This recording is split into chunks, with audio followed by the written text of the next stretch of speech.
The much-anticipated 2014 Forester is here at University Subaru. Newly redesigned, inside and out, with sleek styling, symmetrical all-wheel drive, and maximum performance. Plus now 32 miles per gallon. Join us for the Subaru Love Spring event going on now and see the all-new Forester. All-wheel, all-weather, all-wow. Available in mid-Missouri only at University Subaru. The wise choice.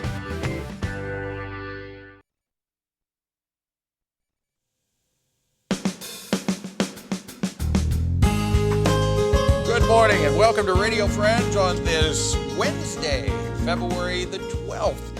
We have two topics today, Talking Horse Productions and Room at the Inn. But let's start first of all with Janet Schisler. Welcome, Janet. Thank you, Paul. Representing Room at the Inn. And if our listeners are not familiar with what this is, why don't you explain it? It is a interfaith and interdenominational volunteer effort to provide warm and safe housing for the homeless population during the months of January and February. That's our mission. And you're working with 5 separate churches, right? We've had 5 separate churches, actually 6, counting the overflow. We started at Broadway Christian, and then we moved to Calvary Episcopal, Missouri United Methodist, and now we're at Sacred Heart Catholic downtown. And next week we will move to Community United Methodist out on Broadway. Okay. Again. And what you're doing is you are providing, my goodness, with this cold weather that we've had, you're providing a place for people to come in and spend the night. That is correct. And be warm. They come in about 6:30, and we have them.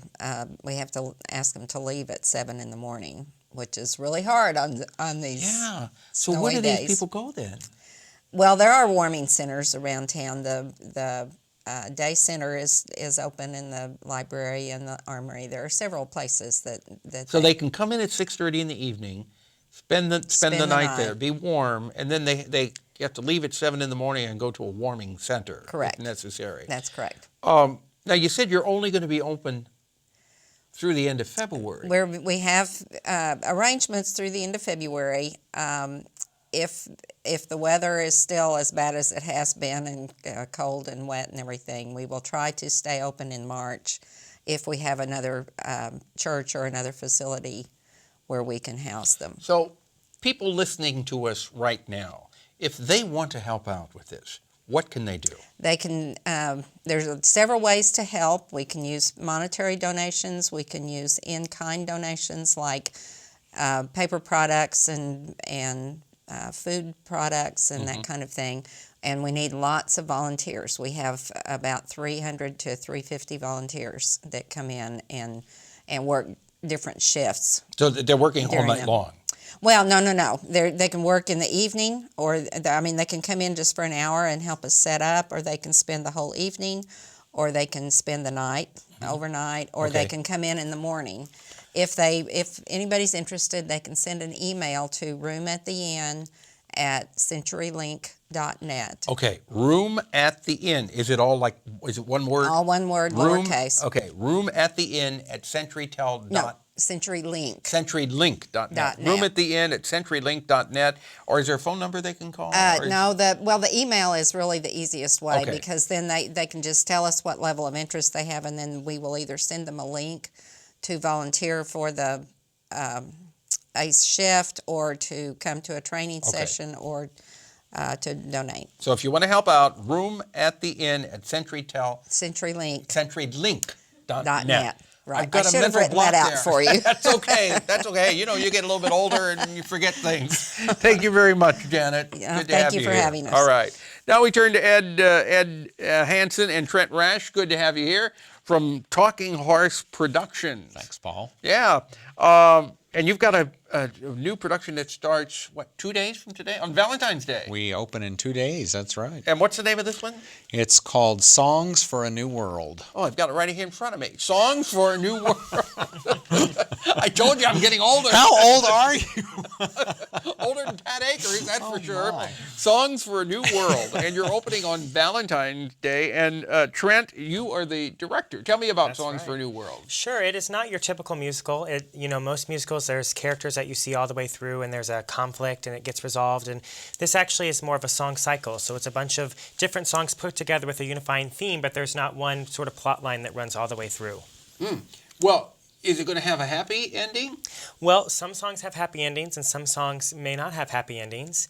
And in the end, though, I do feel that you'll leave feeling happy. Okay. How many are these songs that we are going to recognize, or are they songs written for Songs for a New World? They were songs written for various other functions that ended up being put together because they could see through them sort of a theme about moments in people's lives where they had to make decisions about what to do next. And so they put them all together, and it ended up coming up with a really nice sort of theme about this is what happens when we're confronted with a moment in our life, and how do we respond. We all have that. We all have those every day. Yeah. So, Ed, why did you decide to do this show?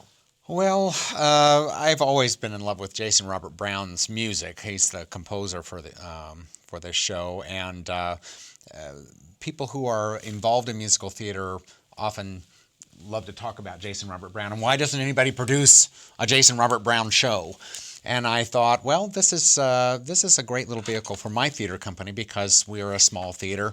It doesn't require massive sets. It really relies on the storytelling through the songs to make a connection with the audience. And that's what we do best at Talking Horse anyway, is bringing really strong scripts and really strong characters to life and making that connection with our audience. So it seemed like a perfect fit. So how many people are in the production? There's only 4, 2 men and 2 women. And how many songs? There are 17 songs. So they're doing a lot of singing. Yeah, they are, and telling a lot of stories. Absolutely. So you're opening on Valentine's Day. So you run February the 14th and 15th, and then you run the next weekend. And on the Sunday the 16th. Sunday the 16th. Our Sunday shows are at different times. Okay, Sunday show looks like it's at 6 o'clock in the evening on February 16th. Right. And then the following weekend, you're running February 21st and 22nd at 7:30. That's a Friday and Saturday. Right. And then you do a Sunday show at 2 o'clock. And let me talk to you about that. We listen to our audience members, and we've got some older folks who don't like driving at night. Oh, like and we have been doing our Sunday shows at 6. Yeah. So we decided that our closing Sunday shows each year this season for each of our shows will be at 2. And then that way, if people have not been able to get out and see a show in the evening, they can come to that closing show. And then that gives us more time to put things away before we go home. You're doing that for us older people. That's right. Who are you again?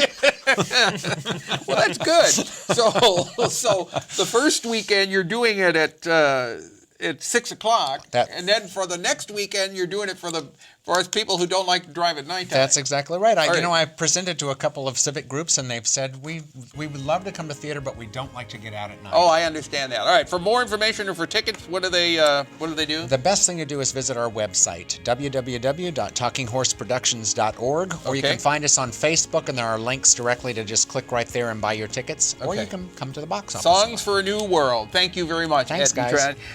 Tomorrow, Kathy Barton, Dave Para will be here singing. Our program directed by Travis McMillan of the Reynolds Journalism Institute. Audio's Pat Akers from KBIA. Our floor director is Rachel Gangware, and our assistant producer and guest coordinator, Uncle James Mauser. Bye-bye.